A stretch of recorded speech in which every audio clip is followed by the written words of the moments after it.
देखो एक दिन यहीं में डाले रहे खाए लगल बड़े ये हमें देखी पतल चाट गइल बारे अब सामान ध्यान से देखी तनी बिया होते जरूर बदल जाइबा देखी बदलल बारे किनारे के सामने बदलल बारे बिल्कुल बिल्कुल। अब चिकन भी मार गइल बारन हां दो समोसा के बाद चिकन बहुत अच्छा बना था बिना पानी का बना था केवल भूंज कर इतना टेस्टी बना था कि चावल से खाने के बाद पेट नहीं भर। आज हमनी सब आदमी गोलू के फुलवारी में पार्टी करता निशान आम के बगीचा में यही जैसे थोड़ा सा बाहर टेम्परेचर ज्यादा बा एकदम हवा बहुत दिखावे के चाहता नहीं जाके नजारा थोड़ा पहले देखी लोग ने जाके नजारा फिर देखा कि पार्टी हम निकले करता निशान। काफी ज्यादा हरियाली बह जा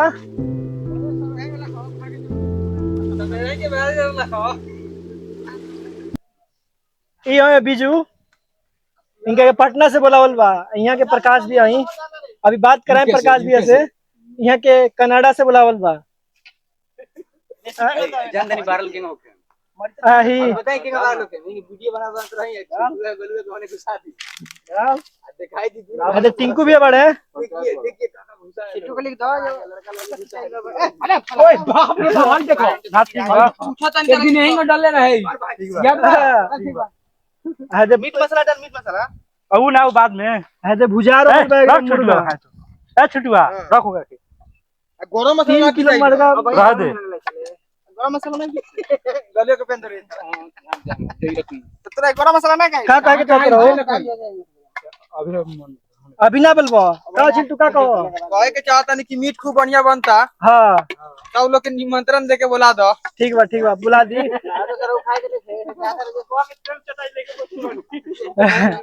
टिंकू भैया का कहत रहा खाए के बताइबा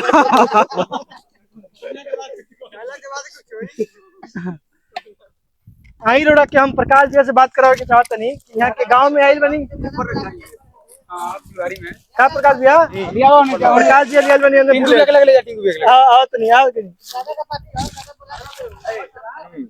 का कहे के चाहत नहीं बताइए कहे की चाहत नहीं हो हां देखो तनी समय माने 500 मीटर नहीं खे हां बिल्कुल टेम्परेचर देखत रहो हां देश हमनी के ई बात है कि पेड़ पौधा के माने ध्यान देवे के पड़ी हमनी के कि पेड़ पौधा रहे फुलवारी रहे अगल बगल में सब चीज रहे बाकी गांव के सब भाई भतीजा मिलल बनी से पार्टी हो तो मजा आते बा हां पुरानका याद ताजा हो गई पुरानका याद ताजा हो गला सबसे देखो हम घरे बैठे नहीं सुन हो जाएंगे हां कितना गर्मी लागत है बिल्कुल एजवा के वातावरण टेम्परेचर में वास्तविकता में बाकी पेड़ पौधा तो पूरा लगाओ के पूरी हमनी के दुनिया से पॉल्यूशन फ्री जिंदगी एकदम पॉल्यूशन फ्री मतलब शहर से दूर एकदम इससे मजा का आ जाए।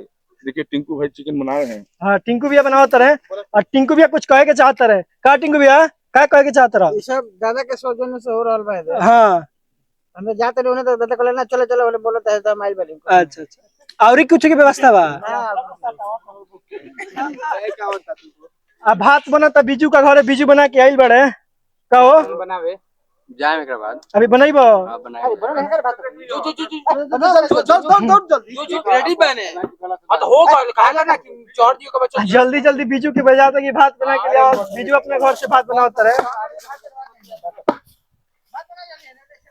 तो काफी मजा आवता काफी दिन बाद गाँव में आके मुर्गा भात के पार्टी हो रहल बटे सबसे ज्यादा मजा होता हमरा की भोजपुरी में हम ब्लॉग स्टार्ट के लिए बनी और सभी से ये कहे कि वीडियो अच्छा लगे तो लाइक करी शेयर करी हमारे चैनल के सब्सक्राइब करी फिर जब पूरा कंप्लीट हो जाता तो फिर बताएं तब तक रोड़ा लोगन वीडियो के देखी लाइक करी शेयर करी ओके जितेंद्र चाइल बड़े छपड़ा गए रहे हो कुछ ले बड़ा हैं बोला खाए के लिए बड़ा ना पहले बुलाइल बा मुर्गा बनाता मर दे के बनाएंगे ये तो लेके आ गइलो अच्छा खसी दोबारा बनी अच्छा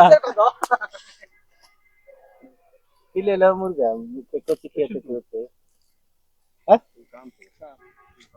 कितना टाइम पे आलू सब टाइम बानल भाई जा हेलो लेकिन पतल 4 लीटर स्प्राइट आइल बा वही जैसे देखो कि बिजुआ कब चाव भात लेके जाता दे पतल दे ए बिजू हां ध्यान धइले रहो प्रकाश भैया का कहे चाहते हैं वही खा जाओ दबा के हां स्प्राइट तो पी के अच्छी बनाई जगह बनाई ना स्प्राइट में खा के फिर पिए हां पतल अपना पौना है वो लेकिन ने पतल ले लो ना ना सजा ना पतल लो अभी मत छोड़ दो है ना?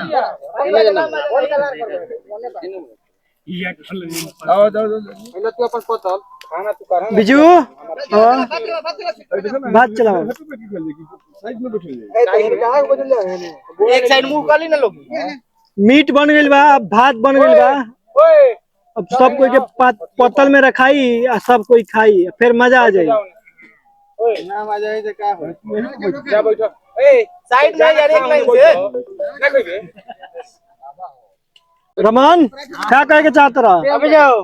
हाँ कुछ आज के पार्टी के बारे में क्या कहे के चाहत रहा बताओ। ये पार्टी काफी अच्छा बा। काली ऐसा पार्टी हम लोग का बहुत कम मिलता है। सब भाई एक साथ होते हैं तब जाके थोड़ा सा।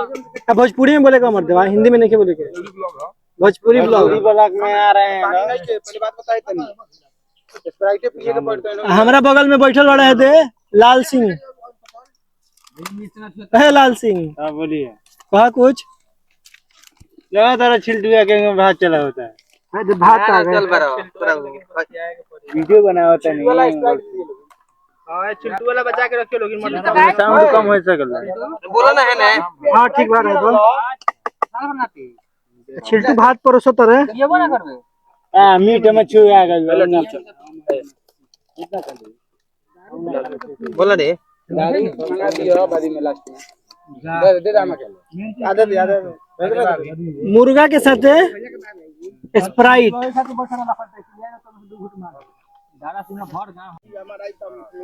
अरोड़ा समय के एगो जरूरी सूचना हम देवे के चाहतनी। एगो हमनी के भाई बाड़े वो पहले मीट मछली ना खातले हैं।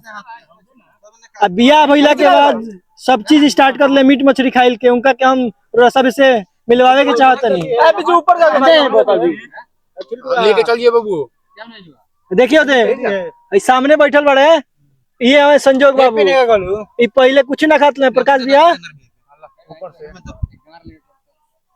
प्रकाश भैया उनका बारे में कुछ कहम ना।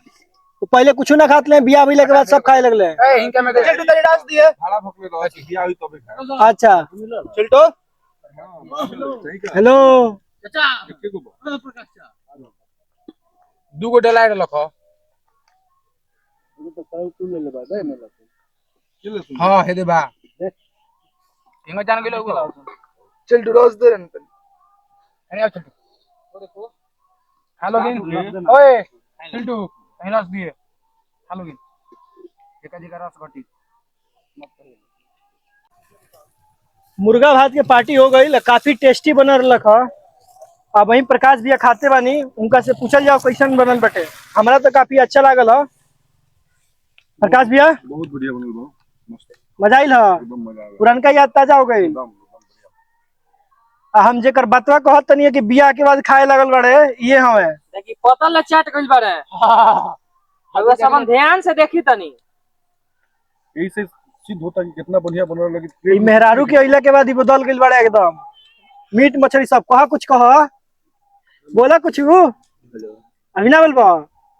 रमन का कहम आजकल केहू अपना से नहीं सुधरत लेकिन मेहरारू से तो सुधरिए जाता। हाँ जैसे हमारे भैया बहन देख ली हाँ पतल ले चाट गनिया यहाँ के है कि घर गांव खाई मीट तो यहाँ के खान शाकाहारी खोजे लगे। लेकिन मेहरारू के अइला के बाद मेहरारू गइला के बाद देख ली लोग कितना चेंजिंग होला। ये लोग कहाला कि बिया होते जरूर बदल जाइबा। देखी बदलल बड़े किनारे के सामने बदलल बड़े न। बिल्कुल बिल्कुल।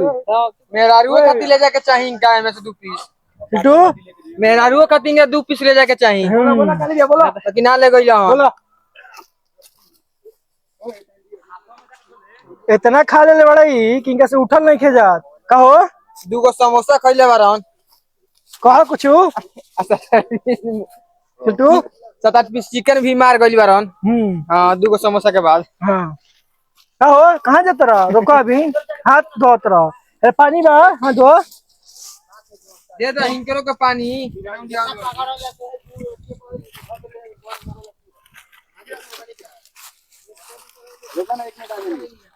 और पार्टी के बाद क्या कहना चाहते हो शिखर? सब मजा ही ला। चिकन बहुत अच्छा बना था। बिना पानी का बना था केवल भूंज कर। इतना टेस्टी बना था कि चावल से खाने के बाद पेट नहीं भर के। अच्छा तो ये चिकन पार्टी के वीडियो के हम बंद करता नहीं। वीडियो अच्छा लगे तो लाइक करी, शेयर करी, हमारे चैनल पे नए आइल बानी तो सब्सक्राइब करना भूलें।